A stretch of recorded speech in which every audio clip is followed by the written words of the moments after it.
Bismillahirrahmanirrahim. Sous la présidence de son Excellence M. Ismaël Omar Guelleh, président de la République, chef du gouvernement, a eu lieu ce mardi 20 janvier 2026 la deuxième séance du Conseil des ministres. Ont été examinés et approuvés les textes suivants. Première question. Ministère de l'Énergie chargé des ressources naturelles. Projet de loi portant approbation des comptes financiers d'électricité des Djibouti EDD pour l'exercice 2023.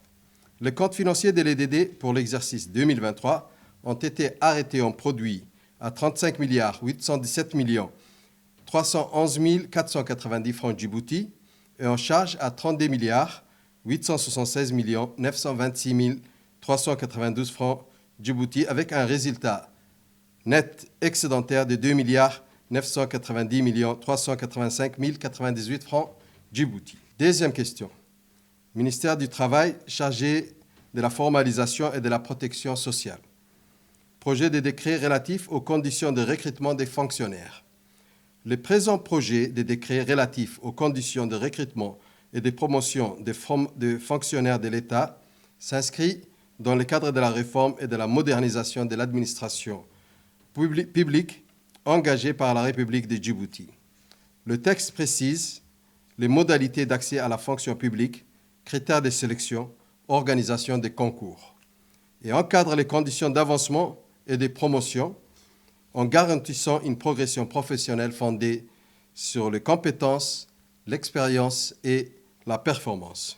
Troisième question, ministère du Budget. Projet d'arrêté portant attribution à titre onéreux d'une parcelle de terrain au profit de la société Touch Road International Holdings Group. Le projet d'arrêté a pour objet l'attribution au profit de la société Touch Road Holding Group d'une parcelle de terrain d'une superficie de 142 hectares située à Arta, au nord-ouest du carrefour d'Arta et de Ouéa. Cette parcelle est destinée à la réalisation d'un complexe immobilier d'envergure comprenant des espaces commerciaux ainsi que des résidences de haute standing s'inscrivant dans une dynamique de valorisation urbaine et de développement économique du secteur concerné. Cette attribution intervient à la suite de la concrétisation de la première phase du projet Smart City développé par l'édit promoteur privé sur la route de Venise avec un investissement de 150 millions de dollars injectés dans notre économie. Fort de cette première expérience, la société Touch Road réalisera une deuxième phase du même projet et s'engage également dans un nouveau cycle d'investissement structurant orienté vers les régions et portant notamment sur la construction d'hôtels, des centres commerciaux et des logements de haut standing. Quatrième question, projet d'arrêté portant fixation du prix des ventes et des viabilisations par mètre carré cessible du lotissement Nassib. Le projet d'arrêté a pour objet de déterminer les prix des ventes ainsi que le coût de viabilisation par mètre carré cessible du lotissement Nassib. À ce titre, l'édit texte fixe les prix du foncier, le coût des travaux, des terrassements et des voiries, les coûts d'adduction, ainsi que le coût du réseau d'électricité. Cinquième question. Projet d'arrêté portant attribution d'une parcelle de terrain sise à Ambouli-Palmeraie au profit de la société Yinet Nadif.